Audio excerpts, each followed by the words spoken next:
भारत माता की, भारत माता की। राष्ट्रीय अधिवेशन में यहां उपस्थित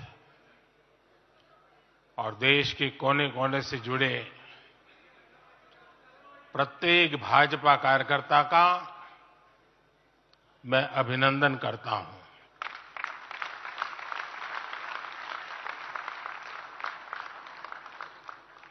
भाजपा का कार्यकर्ता साल के हर दिन 24 घंटे देश की सेवा के लिए कुछ न कुछ करता ही रहता है।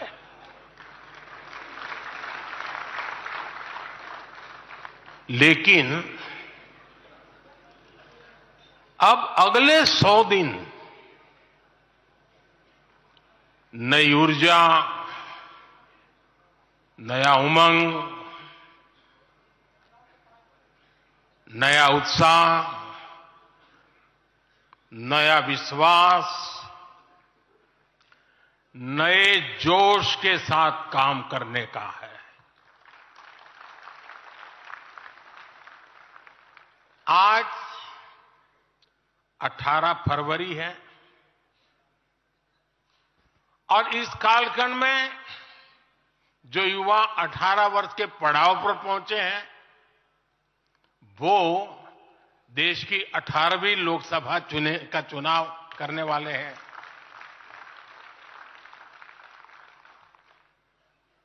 अगले 100 दिन हम सबको जुट जाना है, हर नए वोटर तक पहुंचना है, हर लाभार्थी तक पहुंचना है, हर वर्ग, हर समाज, हर पंथ, परंपरा, सब लोगों के पास पहुंचना है। हमें सबका विश्वास हासिल करना है। और जब सबका प्रयास होगा तो देश की सेवा के लिए सबसे ज्यादा सीटें भी बीजेपी को ही मिलेगी।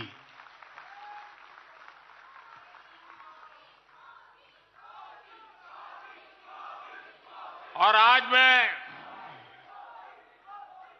कल मुझे पदाधिकारियों के साथ बैठने का अवसर मिला। कल दोपहर से आप सबके साथ बैठने का अवसर मिला। मैं नड्डा जी को और उनकी पूरी टीम को और आप सबको बधाई देता हूं। जब मैं पदाधिकारियों की बैठक में साल भर के काम का रिपोर्टिंग सुन रहा था,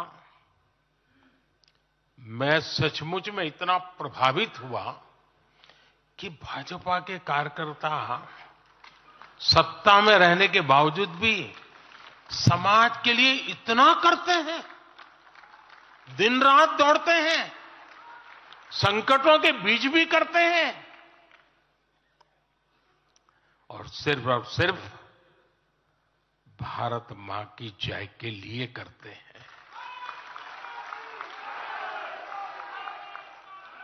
ये 2 दिन भी जो चर्चा हुआ, विचार विमर्श हुआ है, देश के उज्जवल भविष्य के लिए हमारे संकल्प को दृढ़ करने वाली हर बातें हुई है। मैं इस भव्य आयोजन के लिए, प्रेरक विषयों के लिए आप सबको भी, देश भर के कार्यकर्ताओं को भी नड्डा जी के माध्यम से सबका अभिनंदन करता हूं। साथियों, आज मैं समस्त देशवासियों की तरफ से संत शिरोमणि आचार्य श्री 108 पूज्य विद्यासागर जी महाराज को श्रद्धापूर्वक, आदरपूर्वक नमन करते हुए श्रद्धांजलि देता हूं। उनके समलेखन समाधिस्थ होने की सूचना मिलने के बाद उनके अनुयायी शोक में हैं, हम सभी शोक में हैं। और मेरे लिए तो यह एक व्यक्तिगत क्षति जैसा है। वर्षों तक मुझे व्यक्तिगत रूप से अनेक बार उनसे मिलने का, उनके दर्शन करने का, उनके मार्गदर्शन प्राप्त करने का अवसर मिला है। कुछ ही महीने पहले ऐसा ही मन कर गया था, मेरे प्रवास कार्यक्रम को बदल करके बहुत सुबह सुबह मैं उनके पास पहुंच गया था। तब पता नहीं था कि मैं दोबारा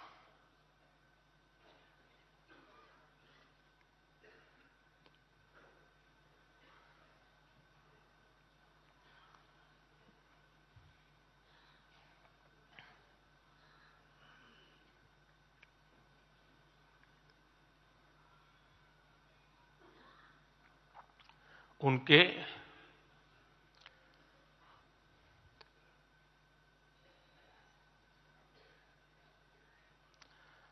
दर्शन नहीं कर पाऊंगा।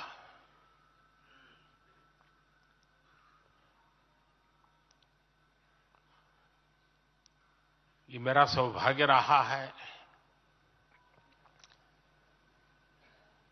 कि पिछले 50 से भी ज्यादा वर्षों से मुझे देश के गणमान्य आध्यात्मिक मूर्तियों के निकट रहने का, उनके आशीर्वाद पाने का अवसर रहा है। और इसलिए मैं उस आध्यात्मिक जगत की उस शक्ति को भलीभांति जानता हूं, समझता हूं, अनुभव करता हूं। आपको सुनकर के आश्चर्य होगा कि वे तो दिगंबर परंपरा से थे। उनका जीवन कैसा होता है हम जानते हैं, लेकिन शायद ही कोई ऐसी महत्वपूर्ण घटना ऐसी नहीं होगी या मेरी तरफ से कुछ महत्वपूर्ण किसी काम में मेरा संबंध आया हो, 24 घंटे के भीतर भीतर उसका एनालिसिस करके मुझे उनका संदेश आता था। यानी कितने जागरूक थे।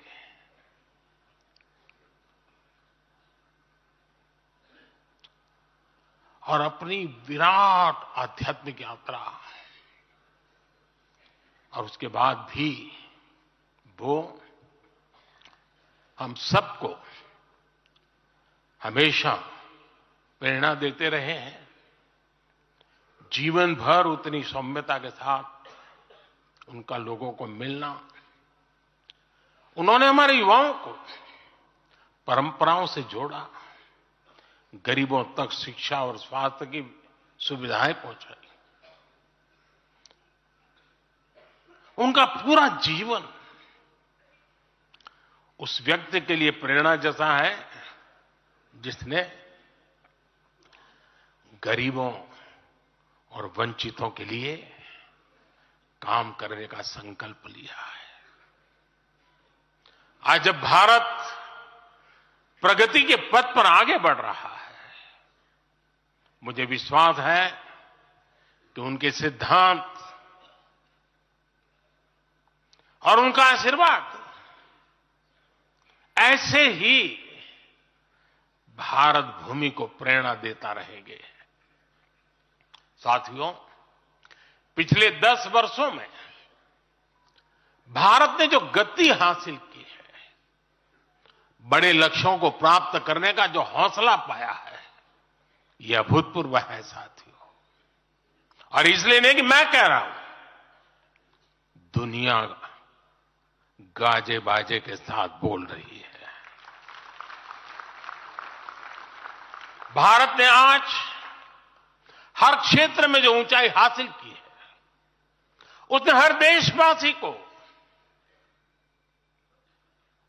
एक बड़े संकल्प के साथ जोड़ दिया है और ये संकल्प है विकसित भारत का। अब देश न छोटे सपने देख सकता है और देश न अब छोटे संकल्प ले सकता है। सपने भी विराट होंगे, संकल्प भी विराट होंगे।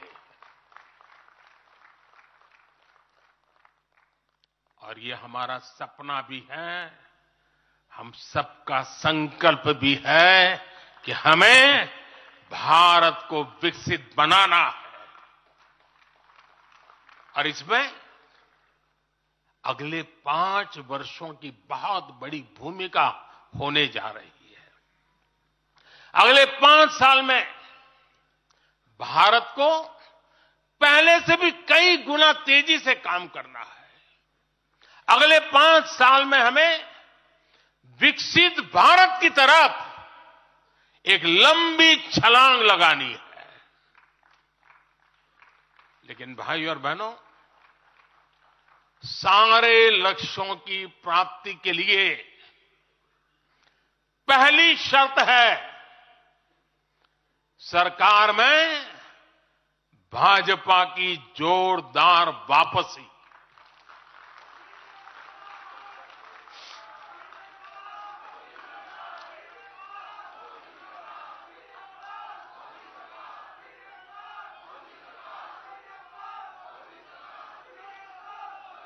आज विपक्ष के नेता भी एनडीए सरकार 400 पार के नारे लगा रहे हैं।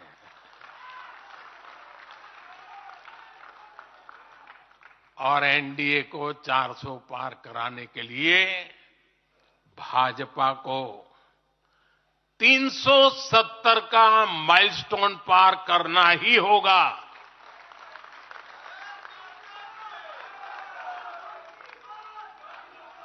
साथियों, कई बार लोग मुझसे कहते हैं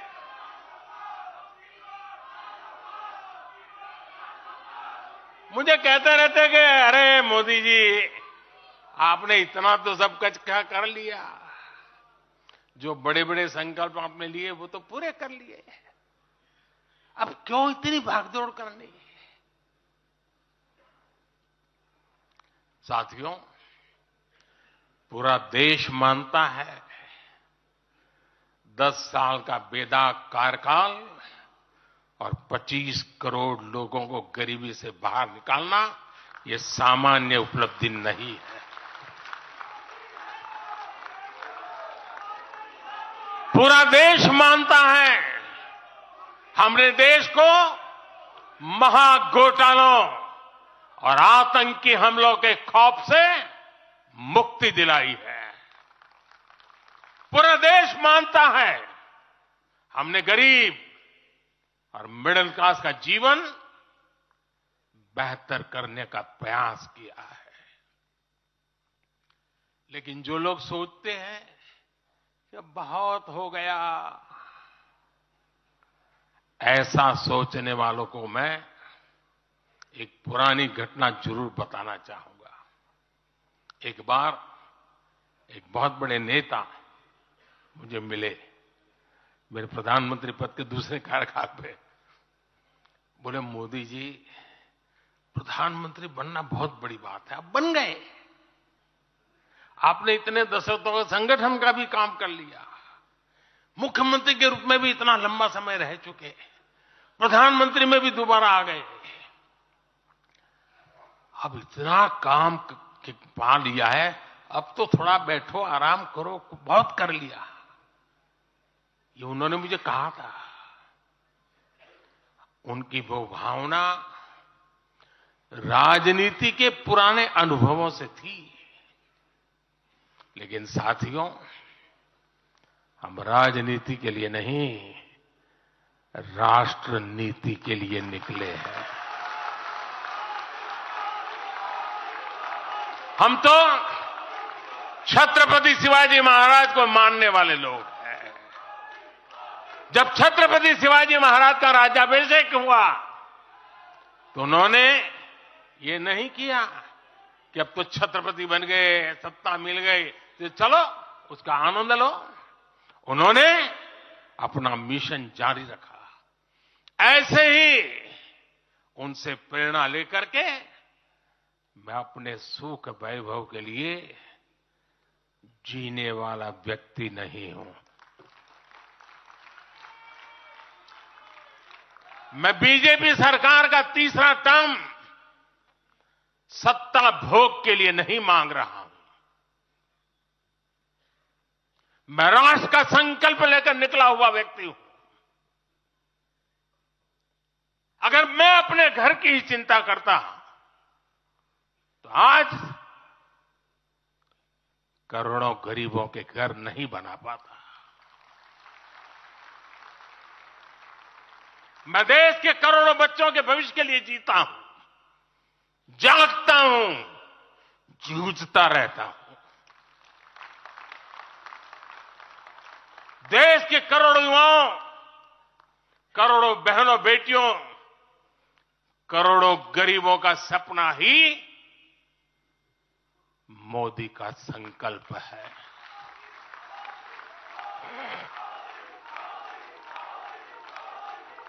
और इस संकल्प की पूर्ति के लिए ही हम सब सेवा भाव से दिन रात एक कर रहे हैं। 10 वर्षों में हमने जो हासिल किया, साथियों, वो तो एक पड़ाव मात्र है। मंजिल तक पहुंचने का एक नया विश्वास है। अभी हमें देश के लिए, कोटि कोटि भारतीयों के लिए, हर भारतीय का जीवन को बदलने के लिए बहुत कुछ हासिल करने का सपने हैं, संकल्प है, और उसके लिए बहुत से निर्णय भी बाकी है। साथियों, आज भाजपा युवा शक्ति, नारी शक्ति, गरीब और किसान की शक्ति को विकसित भारत के निर्माण की शक्ति बना रहा है। पहले लोगों को लगता था कि सरकारें बदलती हैं, व्यवस्था नहीं बदलती। हमने सच्चे अर्थ में सामाजिक न्याय की भावना से हर व्यवस्था को पुरानी सोच, पुरानी अप्रोच से बाहर निकाला। जिनको किसी ने नहीं पूछा, हमने उन्हें पूछा है। इतना ही नहीं, हमने उसको पूजा है।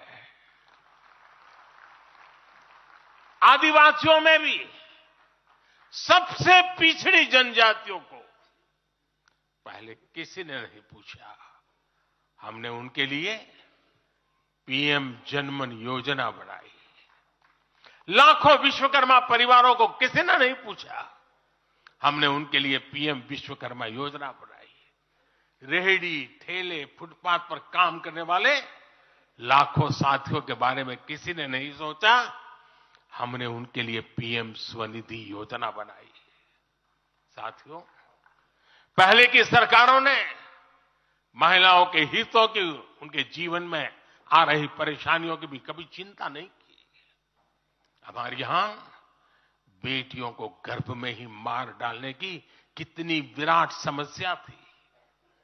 हमने इसके लिए सामाजिक चेतना, साथ साथ कड़े कानून, दोनों का सहारा लिया। पहली बार देश में बेटी बचाओ बेटी पढ़ाओ जैसा एक जन आंदोलन चला, जिसका एक बहुत ही सार्थक प्रभाव हुआ। हमने बालिकाओं के, महिलाओं के पोषण पर विशेष बल दिया।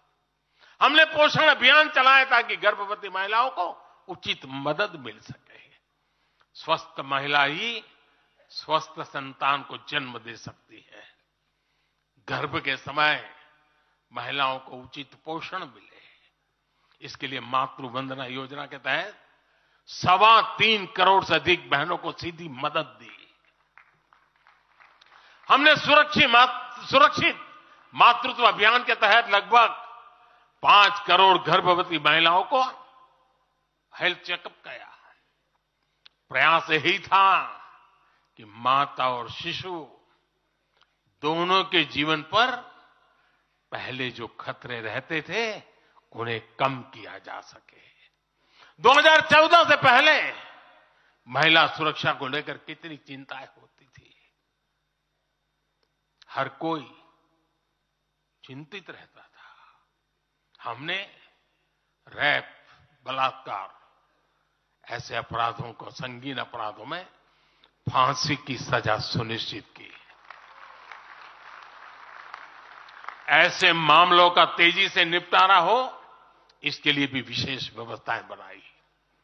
साथियों, मैं देश का पहला प्रधानमंत्री हूं जिसने शौचालय जैसे विषय को लाल किले से उठाया। मैं देश का पहला प्रधानमंत्री हूं जिसने महिलाओं के खिलाफ अपशब्दों पर लाल किले से नाराजगी व्यक्त की थी। नारी गरिमा, नारी सम्मान हमारे लिए सर्वोपरि है। मुझे गर्व है कि पिछले 10 वर्षों में भाजपा सरकार ने महिलाओं का जीवन आसान बनाने के लिए अनेक कदम उठाए हैं। हमने 10 करोड़ उज्ज्वला गैस कनेक्शन दिया। हमने 4 करोड़ घर बनवाए, जिनमें 3 करोड़ से ज्यादा घर महिलाओं के नाम रजिस्टर हुए। हमने महिलाओं के नाम 3 करोड़ से ज्यादा घर रजिस्टर करवाकर उनको घर की मालकिन बनाया। हमने 10 करोड़ परिवारों की बहनों को पहली बार नल से जल दिया। हमने 12 करोड़ परिवारों की बहनों को टॉयलेट दिया। और टॉयलेट वो 4 दीवारी नहीं है, इज्जत घर है। हमने 1 रुपये में सुविधा सैनिटरी पैड्स की योजना शुरू की। हमने 25 करोड़ से ज्यादा महिलाओं के बैंक अकाउंट खोले। हमने 30 करोड़ से अधिक मुद्रा लोन महिला लाभार्थियों को दिए। साथियों, बहनों को आर्थिक रूप से सशक्त करने के लिए, बेटियों को नौकरी करने में आसानी हो, इसके लिए हमने अनेक कदम उठाए। हमने सेल्फ हेल्प ग्रुप से 10 करोड़ बहनों को जोड़ा। हमने 1 करोड़ बहनों को लखपति दीदी बनाया। खादी को जो फिर से नया जीवन मिला है, उसका फायदा भी सबसे अधिक गांव की बहनों को ही हुआ है। हमने प्रेगनेंसी लीव को बढ़ाकर 26 हफ्ते किया। पहले फैक्ट्रियों में या दूसरी जगहों पर महिलाओं को नाइट शिफ्ट में काम करने के लिए अनेक अड़चनें थी। हमने श्रम कानूनों में सुधार करके उनको भी दूर किया। हमने पैरामिलिट्री फोर्सेस में महिलाओं की भर्ती 2 गुने से अधिक की। हमने सेनाओं के अग्रणी मोर्चों में महिलाओं की तैनाती को सुनिश्चित किया। हमने सैनिक स्कूलों और मिलिट्री एकेडमी के दरवाजे बेटियों के लिए खोल दिए।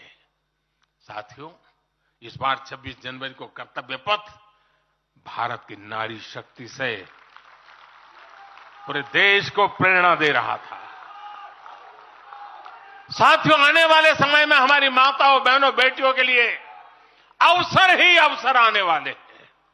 मिशन शक्ति से देश में नारी शक्ति की सुरक्षा और सशक्तिकरण का संपूर्ण इकोसिस्टम बनेगा।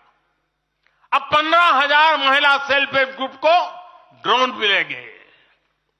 ड्रोन दीदी खेती में वैज्ञानिकता और आधुनिकता लाएगी। अब देश में 3 करोड़ महिलाएं लखपति दीदी बनाई जाएगी। पीएम विश्वकर्मा योजना से परंपरागत कला और शिल्प से जुड़ी बहनें सशक्त होगी।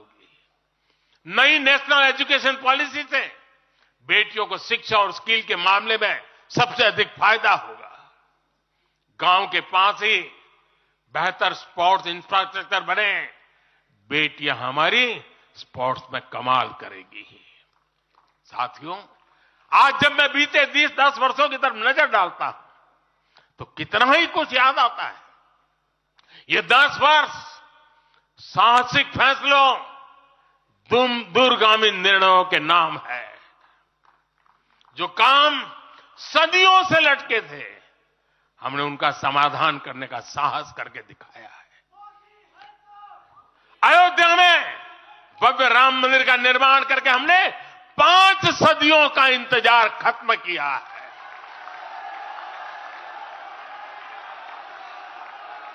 गुजरात के पावागढ़ में 500 साल बाद धर्म ध्वजा फहराई गई है।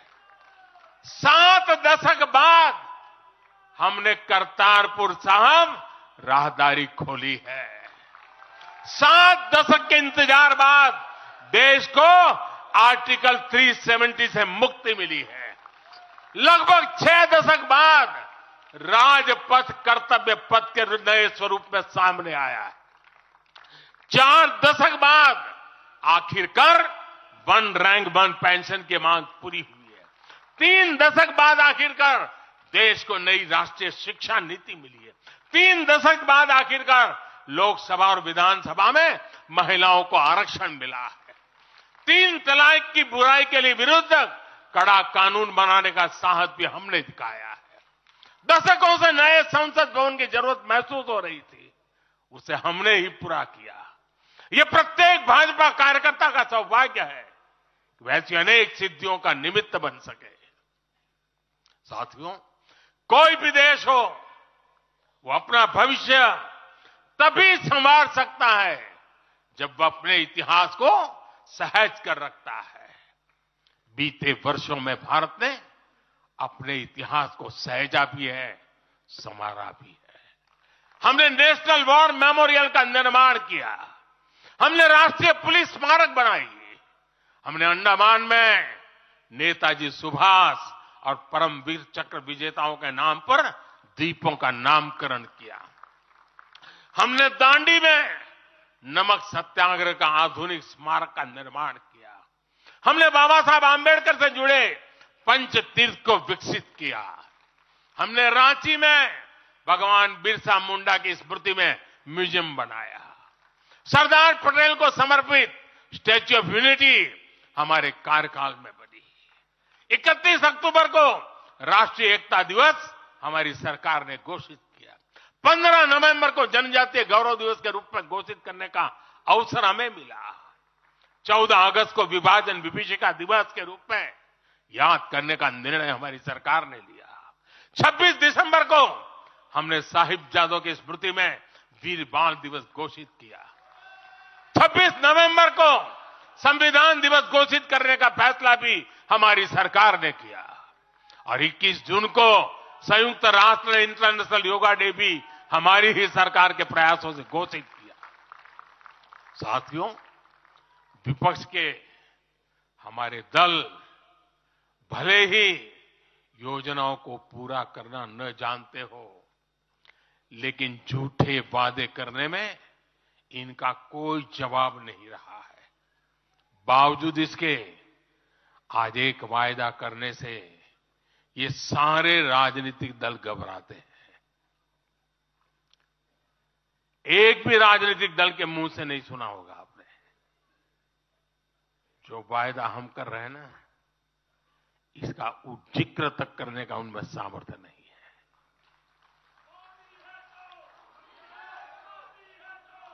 और हमारा वायदा है विकसित भारत का।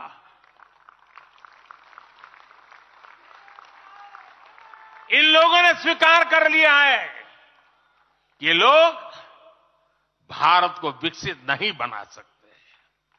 सिर्फ और सिर्फ बीजेपी ही ऐसी पार्टी है, एनडीए ही ऐसा एक गठ है जिसने इसका सपना देखा है।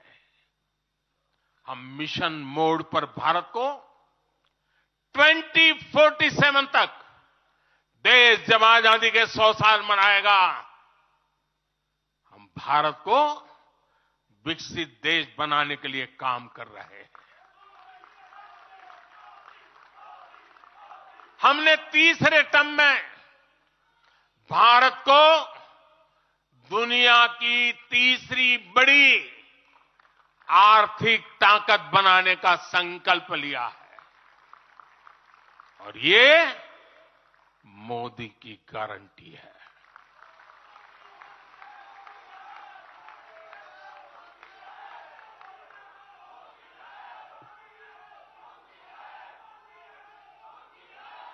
और जब मैं भारत को तीसरी आर्थिक ताकत बनाने की बात करता हूं तो उसका मतलब भी बहुत गहरा है। इसका मतलब है भारत के आर्थिक, सामरिक और सांस्कृतिक सामर्थ्य का कई गुना विस्तार, चहुं दिशा में विस्तार। साथियों, हम इसके लिए कितनी तेजी से काम कर रहे हैं, इसका हिसाब लगाना भी जरूरी है। भारत को, यह आंकड़ा याद रखिए, भारत को $1 ट्रिलियन की अर्थव्यवस्था बनने में लगभग 60 साल लगे थे। 60 साल। 2014 में जब देश ने हमें अवसर दिया तो 2 ट्रिलियन मार्क भी बहुत बड़ा लग रहा था, लेकिन 10 वर्षों में हमने अपनी अर्थव्यवस्था में $2 ट्रिलियन और जोड़ दिया। एक के लिए 60 साल, 10 साल में 2 और जोड़ दिया। जब भारत दुनिया की 11वें नंबर की अर्थव्यवस्था था और 11 से 10 पर आने में दम उखड़ गया उनका, हम 11 से 5 पर ले आए। अर्थव्यवस्था जब 11 नंबर पर थी तब इंफ्रास्ट्रक्चर का बजट सिर्फ 2 लाख करोड़ रुपए भी नहीं बन पाता था।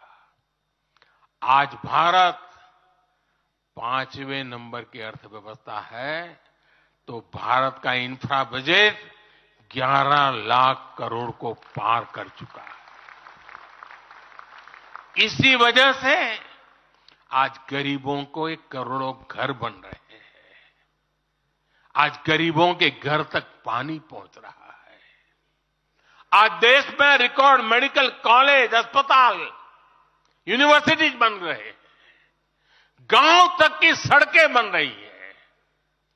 जब भारत दुनिया की टॉप 3 अर्थव्यवस्थाओं में आएगा तो आप कल्पना कर सकते हैं कि विकास कार्यों के लिए हमारे पास कितनी ज्यादा पूंजी होगी।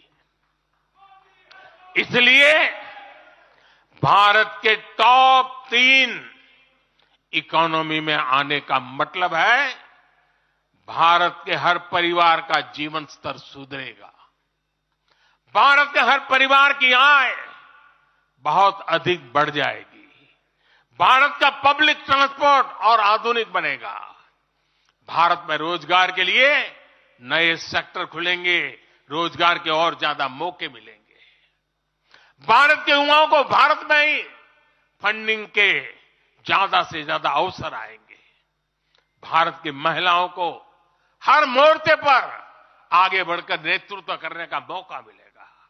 हमारे किसान लेटेस्ट टेक्नोलॉजी से जुड़कर काम करेंगे।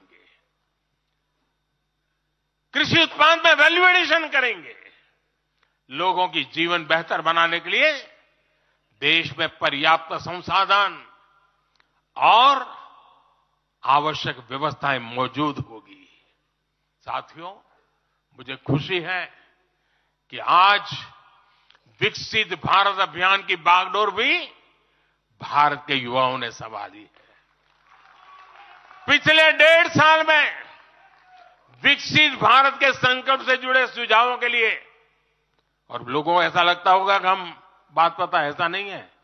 इस पर हम 1.5 साल से चुपचाप काम कर रहे हैं।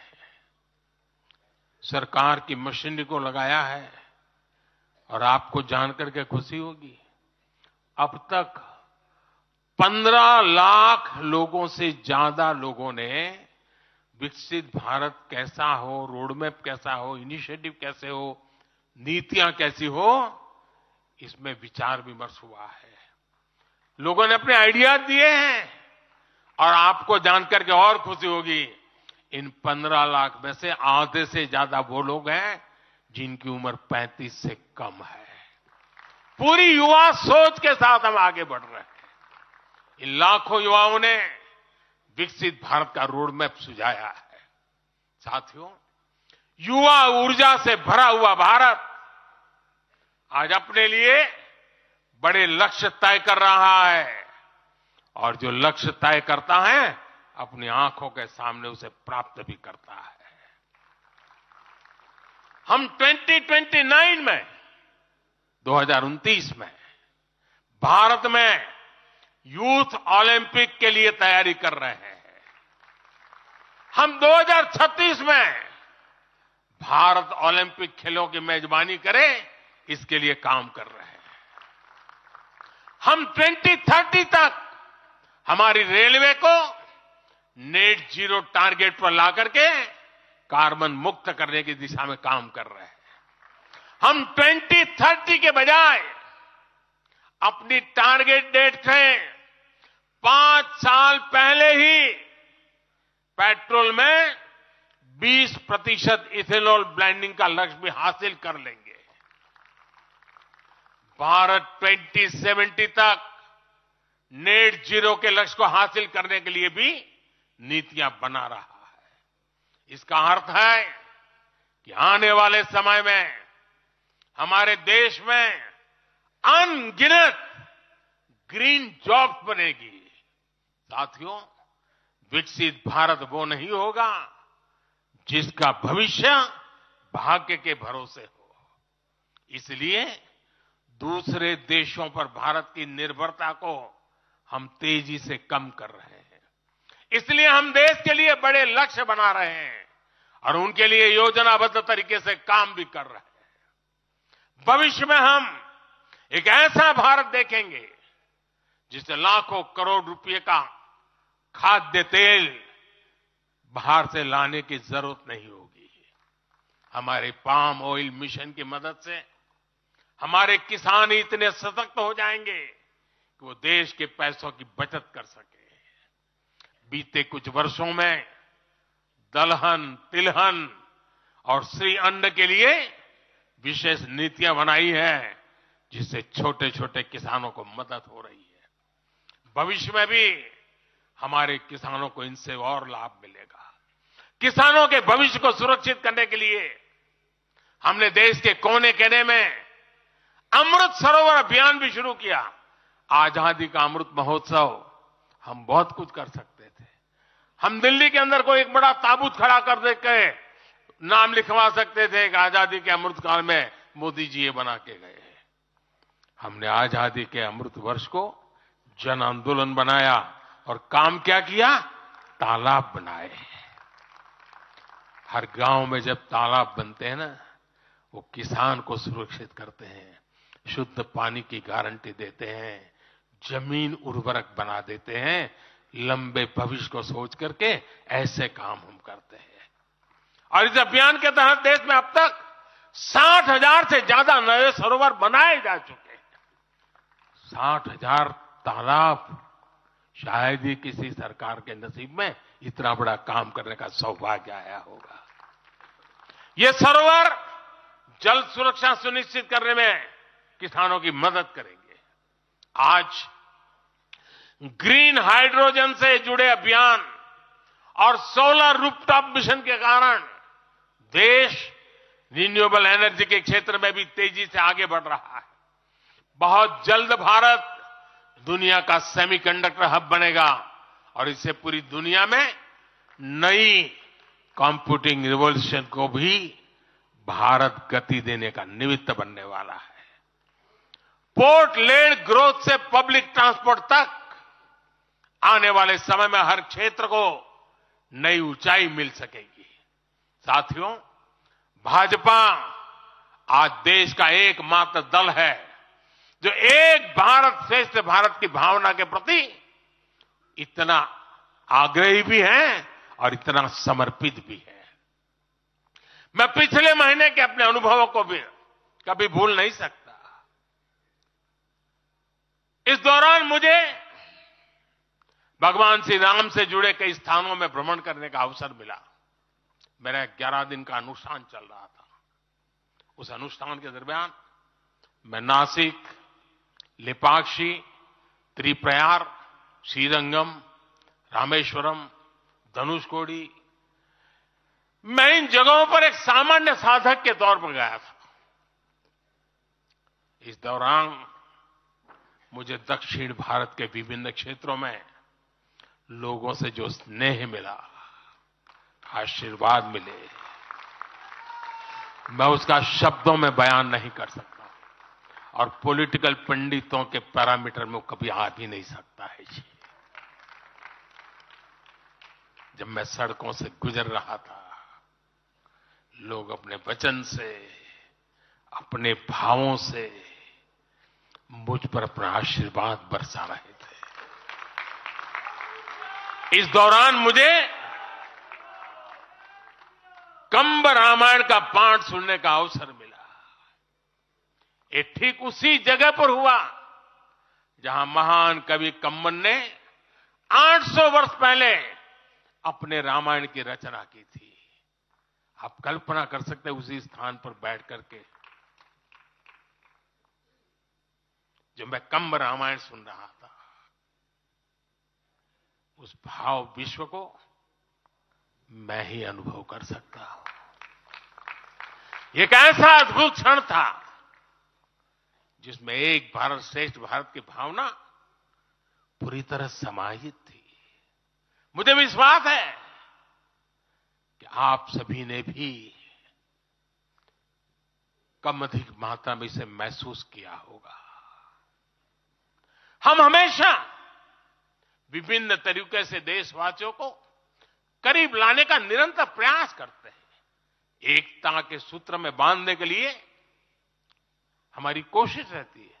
चाहे संयुक्त राष्ट्र में पहली बार जाकर के कोई तमिल में बोलता है, जगत गुरु बसवेश्वरा का संदेश दूर दूर तक पहुंचाने के लिए हम लेके जाते हैं। काशी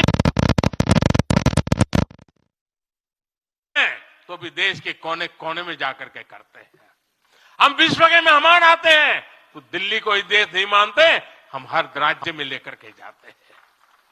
हमारे राजभवनों में हर राज्यों के स्थापना दिवस बनाए जाते हैं। कोई भी राज्य भवन होगा, नागालैंड का भी वहां स्थापना दिवस मनाया जाएगा और गुजरात का भी मनाया जाएगा, महाराष्ट्र का भी मनाया जाएगा, गोवा का भी मनाया जाएगा। हर राजभवन में राष्ट्रीय एकता का एक प्रकार से उत्सव बना दिया जाता है। हम अपनी विविधता को सेलिब्रेट करते हैं। एक भारत श्रेष्ठ भारत की भावना हमारे दिल के बहुत करीब है। इसे मजबूत बनाने के लिए हम काम करते हैं। साथियों, एक भारत श्रेष्ठ भारत की भावना हमारी गवर्नेंस में भी दिखाती है। हर क्षेत्र के विकास पर हमारा पूरा फोकस है। नॉर्थ ईस्ट का उदाहरण आपके सामने है। पहले की सरकारों में नॉर्थ ईस्ट को पूरी तरह अनदेखा कर दिया गया क्योंकि पार्लियामेंट की सीटें कम है, उनका इंटरेस्ट नहीं था। हम वोट और सीटों के हिसाब से काम नहीं करते। मेरे लिए तो मेरे देश का हर कोना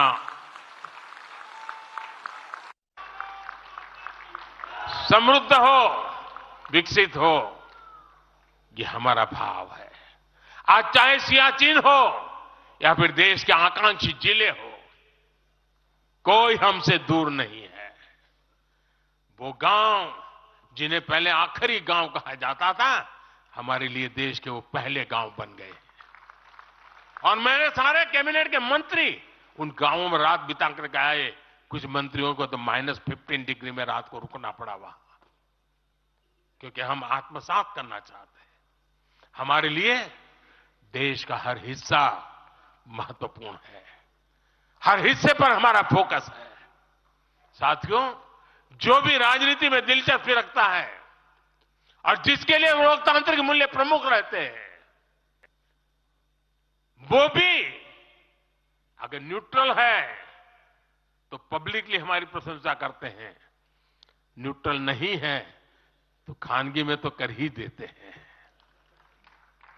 इसकी एक बड़ी वजह है, हमने समय के साथ खुद को सकारात्मकता के साथ बदलने का प्रयास किया है। हमने अपनी राजनीतिक व्यवस्था को नए और आधुनिक विचारों के लिए खुला रखा है। आजादी के बाद वर्षों तक जिन्होंने हमारे देश पर शासन किया, उन्होंने एक व्यवस्था बना दी थी। उस व्यवस्था में कुछ बड़े परिवारों के लोगों को ही सत्ता के केंद्र में रहे, उनके आसपास रहने वाले लोगों को ही राजनीतिक ताकत मिलती रही। अहम पदों पर परिवार के करीबियों को ही आगे बढ़ाया गया। हमने इस व्यवस्था को भी बदल दिया। हमने नए लोगों को मौका दिया कि वो हमारी व्यवस्था का हिस्सा बने और परिणाम ला करके दिखाएं। इससे व्यवस्था में नयापन आया और इसका लोकतांत्रिक स्वरूप कायम रहा। हमारी कैबिनेट में रिकॉर्ड संख्या में नॉर्थ ईस्ट के मंत्री हैं। नागालैंड से पहली बार एक महिला राज्यसभा में सांसद बन गई है। हमें गर्व है कि हमने पहली बार त्रिपुरा के व्यक्ति को काउंसिल ऑफ मिनिस्टर्स के अंदर स्थान दिया है। पहली बार हमारी सरकार में अरुणाचल प्रदेश को कैबिनेट मिनिस्टर मिला है।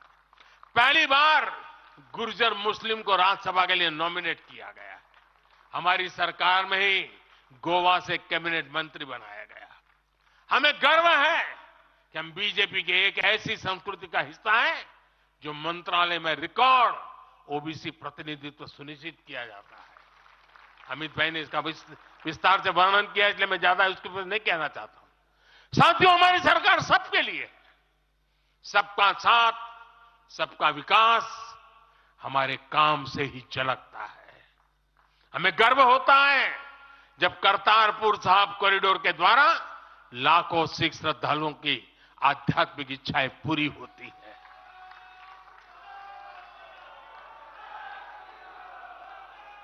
अब कल्पना कीजिए, 70 साल तक भारत की सीमा में रह करके हमारे सिख पंथ के अनुयायी दूरबीन से पाकिस्तान के अंदर करतारपुर साहिब के दर्शन करते थे। हमने रास्ते खोल दिए दोस्तों। अब वो स्थिति बदल गई है। हमने लंगर की वस्तुओं से जीएसटी भी हटा दिया। हमने स्वर्ण मंदिर के लिए एफसीआर रजिस्ट्रेशन सुनिश्चित किया, जिससे विदेशियों को सेवा करने का अवसर मिला है। पहली बार वीर बाल दिवस मनाकर हमने सत्य और न्याय के लिए बलिदान देने वाले साहसजादों को, शौर्य को सम्मान दिया। आज केरल का बच्चा भी जानता है कि साहबजादे का बलिदान कैसा था। नागालैंड का बच्चा भी जानता है कि साहबजादों ने कितना बड़ा बलिदान दिया था। साथियों, अफगानिस्तान से भी गुरु ग्रंथ साहब के स्वरूपों को पूरे सम्मान के साथ भारत लाए। इसके साथ ही हमारी सरकार ने हज की प्रक्रिया में सुधार करके यात्रा को सुविधाजनक बनाया। आज बिना महरम के हज करना भी संभव हुआ है। इससे महिलाओं के लिए भी हज करना आसान हुआ और हजारों महिलाएं गई। साथियों, 2014 में जब मैंने शपथ ली तो हमारे कई आलोचक कहते थे, मोदी जी एक राज्य के बारे में उनका क्या अनुभव है, इतना बड़ा देश, इतनी बड़ी दुनिया, ये मोदी क्या करेगा, कैसे करेगा। ठीक है, गुजरात चलाया होगा, लेकिन वो सब सोच रहे, देख लें, विदेश नीति को लेकर बड़ी बड़ी बातें कही जाती थी। अभी मैं कुछ दिन पहले ही यूएई और कतर से जाकर के आया हूं। तमाम देशों से हमारे रिश्ते कैसे मजबूत हैं, ये आज दुनिया देख रही है।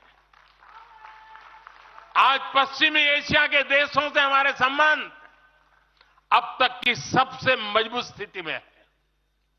2015 में जब मैं यूएई गया था पहली बार, आप हैरान हो जाएंगे, मेरे पहले 34 साल तक देश का प्रधानमंत्री वहां नहीं गया था। सोचिए किस तरह हमने उस पूरे क्षेत्र को छोड़ रखा था। कांग्रेस की सरकारें पूरे वेस्ट एशिया को सिर्फ पाकिस्तान के संदर्भ में देखा करती थी। उन्हें भारतीयों की शक्ति और उनके विश्वास पर भरोसा ही नहीं था। लेकिन आज भारत इस क्षेत्र से संबंधों का नया अध्याय लिख रहा है। पहले लोग सोचते थे कि बस तेल का इंपोर्ट कर लेते हैं और यहां से कुछ लेबर बेच देते हैं ताकि उनको रोजी रोटी मिल जाए, लेकिन अब ऐसा नहीं है। आज ट्रेड, टेक्नोलॉजी, टूरिज्म, ऐसे अनेक क्षेत्रों में हमारे संबंध बहुत बेहतर हैं और हम निरंतर विकास कर रहे हैं। यहां तक कि अरब के 5 देशों ने मुझे अपना सर्वोच्च सम्मान तक दिया है। यह सम्मान मोदी का नहीं है, 140 करोड़ भारतीयों के सामर्थ्य का सम्मान है। और भाइयों बहनों, विदेश नीति के जो भी जानकार हैं, वो विदेश से मिले हर संकेत भी पकड़ ले रहे होंगे। आज अलग अलग देशों में सत्ता और विपक्ष के दल एक खुलकर मानते हैं कि भारत के सशक्त होने से पूरी दुनिया का हित होने वाला है। ये पूरी दुनिया मानने लगी है। आज हर महाद्वीप में भारत का सम्मान, भारत की ताकत बढ़ रही है। हर देश भारत से गहरे संबंध बनाने पर जोर दे रहा है और इन सब के बीच कोई देश हमारी सरकार से बातचीत के लिए, आप जानकर के हैरान होंगे, अभी तो चुनाव बाकी है, लेकिन मेरे पास जुलाई, अगस्त, सितंबर के डेट पड़े हुए निमंत्रण दे करके। इसका अर्थ क्या है? इसका अर्थ है कि दुनिया के विभिन्न देश भी बीजेपी की सरकार की वापसी को लेकर पूरी तरह आश्वस्त है। वो भी जानते हैं, दुनिया का हर देश जानता है, दुनिया की हर शक्ति जानती है, आएगा तो साथियों, कांग्रेस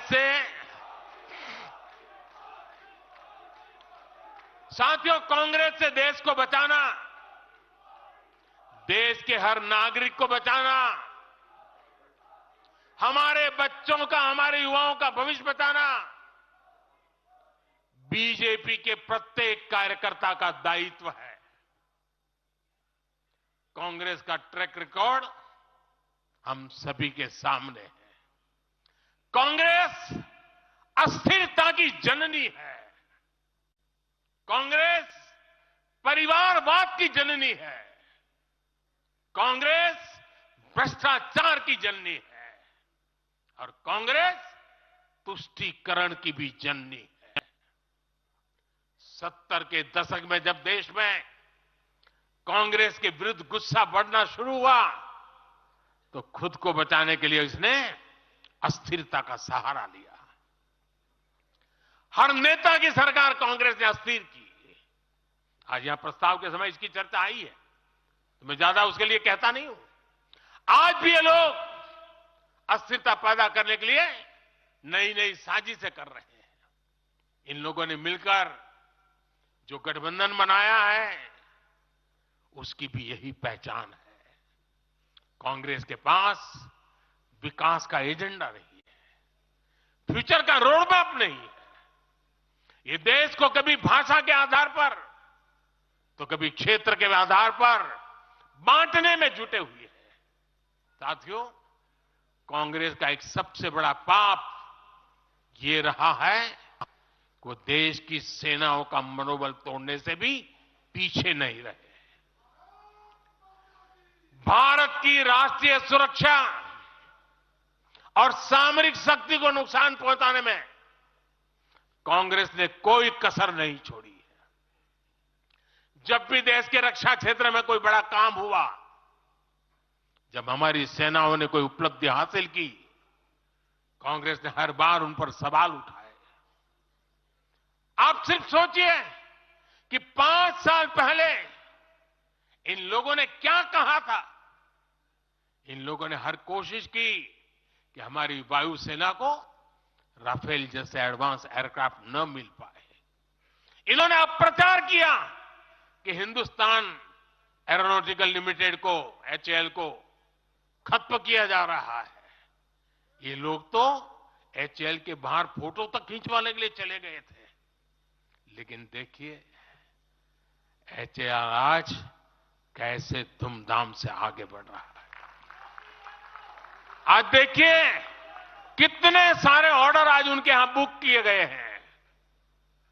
आज जरा देखिए एचएएल का मार्केट वैल्यू कितना बढ़ गया है। ये वही लोग हैं जिन्होंने हमारी सेनाओं के सर्जिकल स्ट्राइक करने पर उनके पराक्रम पर सवाल खड़ा कर दिया। जब एयर स्ट्राइक हुई तो उसकी सफलता के प्रमाण मांगे जाने लगे। कांग्रेस भारतीय सेनाओं के अपमान का कोई मौका नहीं छोड़ती। साथियों, कांग्रेस कितनी कंफ्यूज है इसका उदाहरण मैं आपको देना चाहता हूं। कांग्रेस में लड़ाई चल रही है और बड़ी तगड़ी लड़ाई चल रही है, लेकिन मजा यह है कि सिद्धांतों की नहीं चल रही है, योजनाओं को समझ में नहीं चल रही है। लड़ाई क्या चल रही है आपको जानकर के आश्चर्य होगा। क्या लड़ाई है? कांग्रेस में एक वर्ग है जो कहता है कि मोदी से तीखी नफरत करो, मोदी पर व्यक्तिगत आरोप लगाओ, मोदी की छवि खराब करने के लिए हर हथकंडे अपनाओ। एक वर्ग है। कांग्रेस के अंदर एक दूसरा वर्ग भी है जो कांग्रेस की मूल परंपराओं से निकला हुआ है, जो कहता है कि मोदी पर व्यक्तिगत आरोप, नफरत से कांग्रेस को बाहर निकालो, इससे कांग्रेस को और ज्यादा नुकसान होता है। यानी कांग्रेस हमसे सैद्धांतिक मुद्दों पर लड़ाई नहीं लड़ रही है। कांग्रेस इतनी हताश है कि उसमें सैद्धांतिक विरोध, वैचारिक विरोध का साहस भी नहीं बचा। इसलिए गाली गलौज और मोदी पर झूठे आरोप ही उनका एकमात्र एजेंडा बन गया है। साथियों, लाल किले से मैंने कहा था यही समय है, यही समय है, यही समय है। भारत के इतिहास में आज वो समय आ गया है जब हमें अपने देश का भाग्य बदल देना है। और साथियों, मैंने देशवासियों को लाल किले से कहा था और आपको तो कई बार कह चुका हूं। मैंने देशवासियों को कहा था कि अगर आप 10 घंटे काम करेंगे तो मोदी 11 घंटे काम करेगा। अगर आप 12 घंटे काम करेंगे तो मैं 13 घंटे काम करूंगा। अगर आप 14 घंटा काम करेंगे तो मैं 15 घंटे काम करूंगा। मेरे साथियों, देश भर के मेरे कार्यकर्ताओं, देश भर के मेरे देश को उज्जवल भविष्य के लिए आशा लगाकर बैठे हुए लोगों से मैं कहना चाहूंगा, आने वाले 100 दिनों तक बीजेपी के हर कार्यकर्ता को अपने लिए नए लक्ष्य बनाने होंगे, उन्हें प्राप्त करना होगा। बीते वर्षों में भाजपा सरकार की योजनाओं का लाभ करोड़ों लाभार्थियों को मिला है। हमें हर लाभार्थी तक पहुंचना है। और मेरी एक व्यक्तिगत प्रार्थना है, करोगे? जरा हाथ ऊपर करके बताइए, करोगे? करोगे? हर लाभार्थी के पास जाइए, उनको कहना कि प्रधान सेवक नरेंद्र मोदी ने उन्हें प्रणाम कहा है।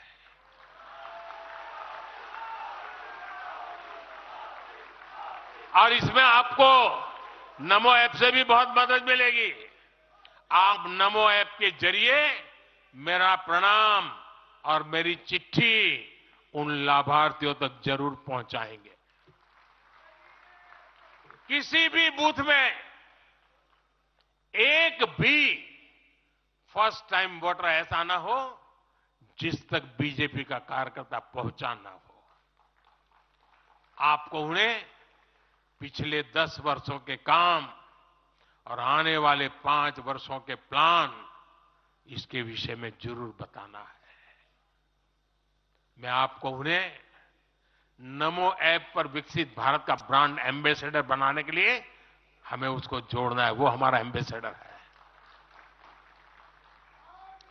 मतदान के दिन इन सभी मतदाताओं को बूथ पर लाकर हमें कमल निशान पर मतदान करवाना है और जहां एनडीए के साथी हो उनके निशान पर मतदान करवाना है।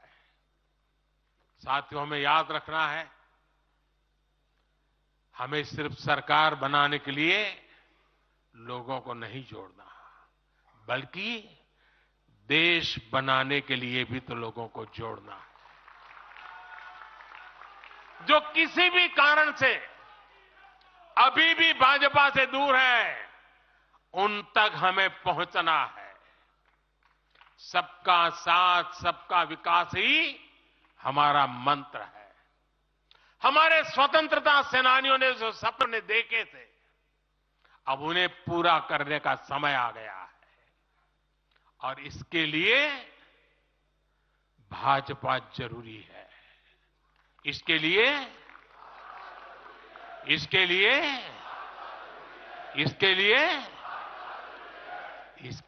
भाजपा सरकार जरूरी है। आज देश की जनता कह रही है, भ्रष्टाचार पर सख्त कार्रवाई होती रहे, इसलिए महंगाई पर लगाम लगी रहे, इसलिए देश के दुश्मनों में डर बना रहे, इसलिए निवेश और नौकरी के अवसर बढ़ते रहे, इसलिए भारत तीसरी बड़ी सबसे आर्थिक ताकत बने, इसके लिए भारत में तेजी से इंफ्रास्ट्रक्चर का निर्माण हो, इसलिए आत्मनिर्भर भारत अभियान सफल हो, इसलिए करोड़ों भारतीयों को मुफ्त राशन मिलता रहे, इसलिए किसानों को सम्मान निधि मिलती रहे, 100% लाभार्थी तक तेजी से लाभ पहुंचे, इसलिए साथियों, आप यहां से एक नए संकल्प के साथ अपने क्षेत्र में जाएं। अब की बार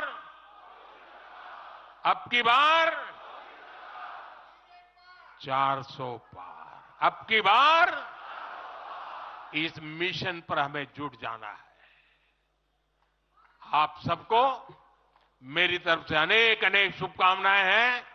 मेरे साथ बोले, भारत माता की, भारत माता की।